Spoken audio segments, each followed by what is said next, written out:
আচ্ছা, এটা একটা অন্যরকম ঢাকা বিশ্ববিদ্যালয়কে দেখছি। এখন পর্যন্ত ভোটের পরিস্থিতি কেমন দেখলেন? আমি মনে করি সবকিছু ঠিকঠাক, কারণ যেভাবে আসলে নিরাপত্তা দেওয়া হচ্ছে শিক্ষার্থীদেরকে, তো আমার ভালো লাগছে। আপনি যে প্রার্থিতা করছেন এটাতে বিজয়ের সম্ভাবনা কতটুকু রয়েছে?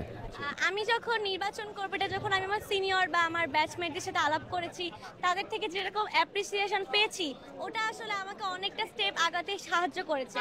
তো আমি আসলে আশাবাদী, কারণ আমি আসলে এখানে প্রতিনিধি হতে এসেছি, আমি আসলে শিক্ষার্থীদের জন্য কাজ করতে এসেছি, তো আমি আশাবাদী।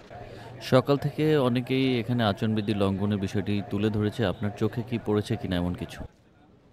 আসলে আচরণবিধির ব্যাপারে কিছুটা চোখে পড়েছে, কিন্তু আসলে এখানে কিছু বলার নাই, কারণ সবাই সবার দিক থেকে কিন্তু এবার চেষ্টা করছে কিভাবে ফেয়ার ওয়েতে ভোটটা করা যায়, নির্বাচনটা করা যায়।